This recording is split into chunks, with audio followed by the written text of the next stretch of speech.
Hey there, Damien the DM from the Adventures in Erylian podcast. A little ways back, I did a stream of some map making work in DungeonFog, and this video was made from that stream. In it, I am continuing work on a map for the guild hall in the city of Riven. I added a balcony overlooking the interior courtyard, some color work, added in a small study area, and filled in the guildmaster's meeting chamber as well as the library. During this build, I will talk about some of the things I am doing as I work, as well as the design and purpose of these rooms. Let's get on with the map making. The start here is simple. I realized that I had some interior corners I wanted to cover up from the floor below, so I decided to add in a balcony. This interior courtyard is going to be a training ground, so it feels fitting to have a safe area to watch from.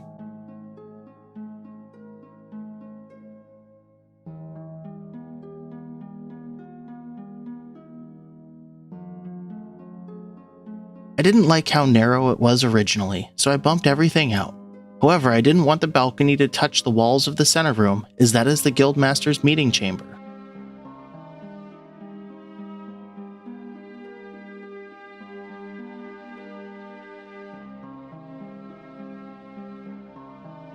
With the balcony done, it is time to add in some doors so it can be used.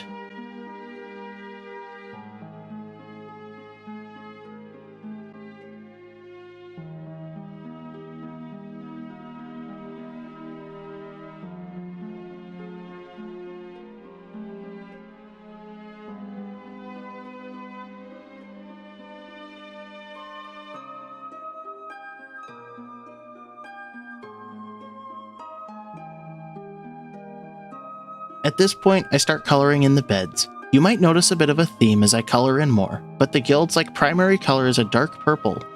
I don't really have a deeper reason to that, it's just a color I decided that I liked for it. The work here is a little bit tedious. I wrote down the numbers for each channel in the color options and manually typed them in. The color codes are 265, 70, and 20 if you're trying to get a similar color for your beds. The step can be avoided if you color one bed and then use Ctrl-D to duplicate the colored bed. However, there is a bit of a bug or a flaw in this where the snapping point isn't the same when moving a prop after it is placed versus when it is initially placed, and the duplicate uses the same method.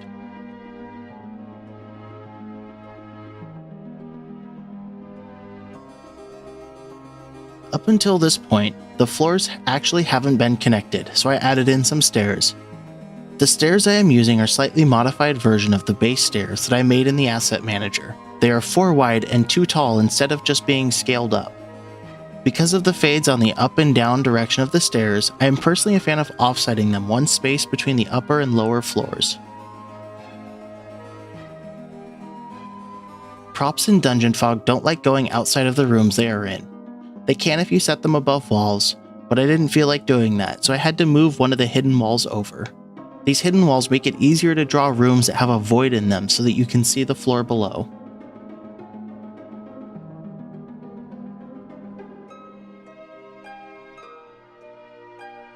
I ended up not liking the extra space left behind by the wall I placed to enclose the stairs, so I decided to instead make it a small alcove of the room itself.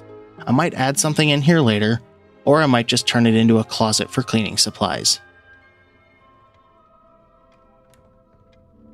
From the beginning, I didn't want this whole floor to just be rooms, so I put in this blank area. I decided in this video to turn it into a small study. I had a similar problem as the stairs while placing the long table here. The room is split down the middle with a hidden wall and the prop doesn't want to cross it, so I ended up putting one half on each side and meeting them in the middle.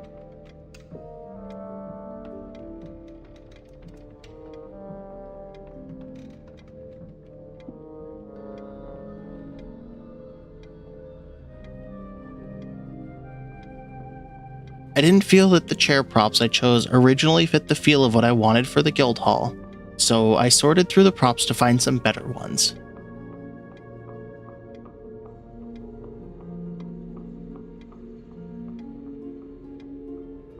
You can rearrange props in the layer menu, which I did to make the chairs actually go underneath the tables. Props can also be grouped together so that they move around as one.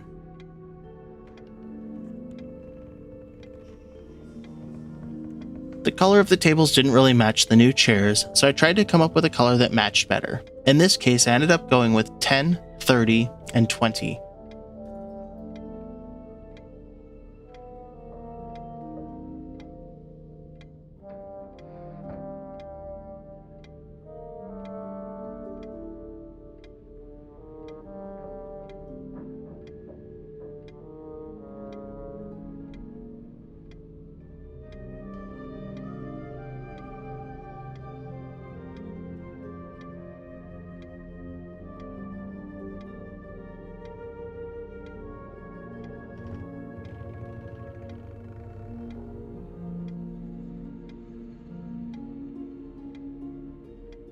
At this point, I was happy with the base arrangement of the room, so I started adding in more props for flavor.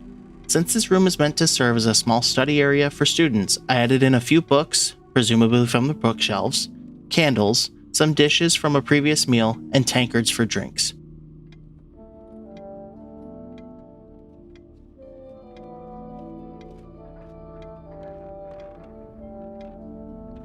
You can see as I place the candles that some of the props are set up for lighting.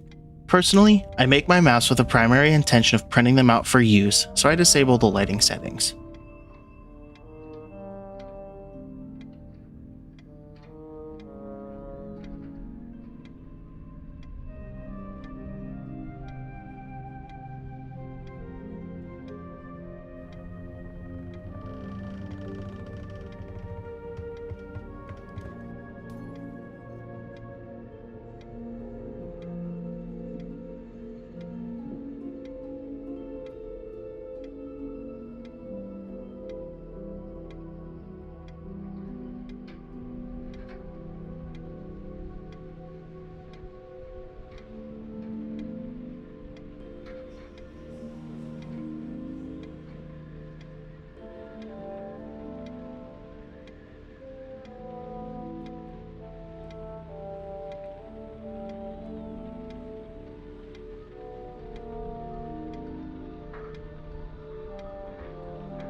I'm happy with where the study is at now, and moving on to the Guildmaster's meeting room.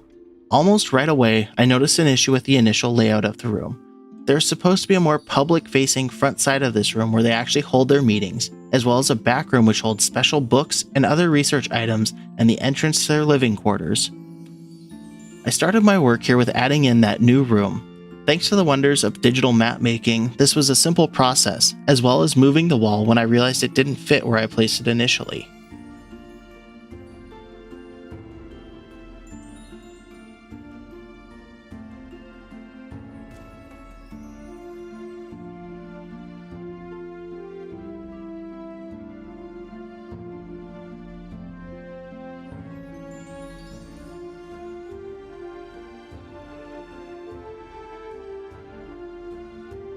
Remember that thing I said about props having a different snapping point when you move them versus when you place them?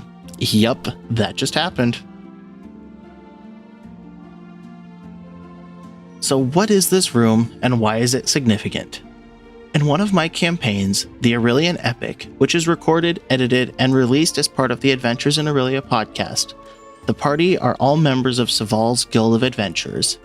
This is the guild headquarters, based in the city of Riven, and I honestly haven't decided in my own lore if there are any other main guildhalls in this world, or if this serves as more of a central hub to the whole continent. The Guild of Adventurers is led by 5 people, each heading a certain branch of the guild. Oberyn Kinswood, leader of the Woodsmen, Mihin Yargerit, leader of the Blades, his sister Biri Yargerit, leader of the Mages, Verna Toscobble, leader of the Artisans, and Albrecht Ironfist, leader of the Clergy. They are in charge of making sure that the guild has what it needs to train would-be adventurers so that they can go out into the world and help where it is needed. In my world, that is the primary goal of an adventurer who is part of the guild, to help others who are in need. Their level of training and experience helps dictate what types of problems they are allowed to tackle. This room is where the leaders not only meet with one another, but it is where they meet with students to present them with opportunities as well as debrief on previous expeditions. It is in this very room that the players have previously delivered an axe of immense evil whose origin is unknown. It is in this room that the players are eager to return after 1 month in world time to see what has been uncovered.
As mentioned before, the back room is a more locked down, secretive room for the guildmasters. I haven't worked out the exact mechanics for it beyond that it is magically warded to protect it from unwanted visitors. This is an area where the guildmasters can gather and store more sensitive materials that they don't want getting into the wrong hands or don't wish someone accidentally discovering. The perfect area to gather and store research materials related to an ancient and undeniably evil axe.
It is around this point that I realized I never actually planned on where the guildmaster's quarters would be or how they would get to it.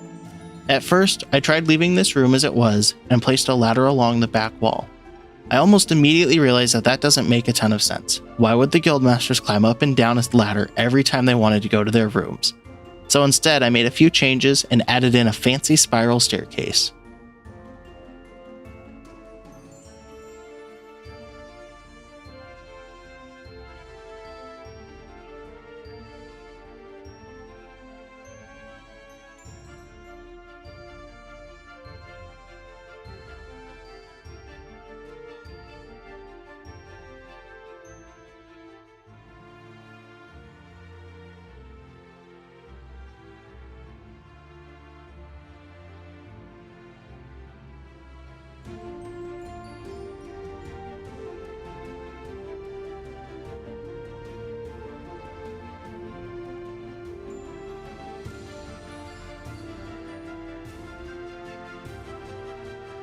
Happy with how the guild meeting room and back room are, I decided to move directly under them to the library. One thing you might notice right away is the library also has a blocked off back room which is connected to the guildmaster's secure room and has no doors leading to it from elsewhere. Though there is another exit. I wonder where that goes. In real time, I think it actually took around 10 minutes to come up with a layout for the library that I was happy with. I was honestly surprised since, in this case, I was just arranging bookcases and didn't have to worry about searching for other props. Because of that, I really sped up the initial couple designs.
What I was struggling with before was trying to come up with a layout where there was an even pathway around everything while still allowing some sort of flow and not putting bookcases in awkward places.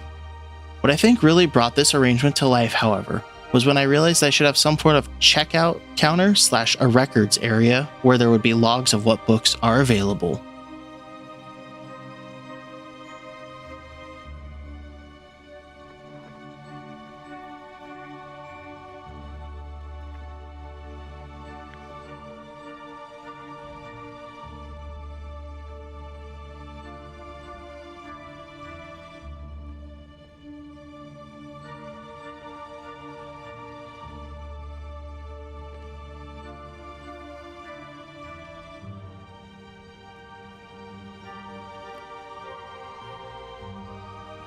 If you get into DungeonFog, here are a few tips I have for you to help with blending props together and making things feel less repetitive. First, play with the color options. Try this with both the colorize toggle on and off. It changes things even when off, though it keeps them closer to the original colors. I use it on the stack of books so it doesn't look like the same books over and over again. Second, turn on the randomization options for at least size. Give a range of about plus or minus 5% from the size you want to work with. This will further help with things being less repetitive and duplicated. You can do this with the orientation as well, however I tend to like rotating things manually anyways. Lastly, play around with the order in the layers menu. By default, things are placed on top of everything below it.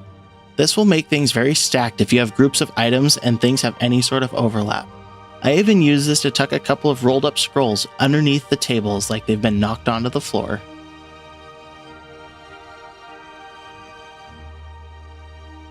I hope you enjoyed this video of me making a map in DungeonFog. This has been Damien the DM from Adventures in Erylia.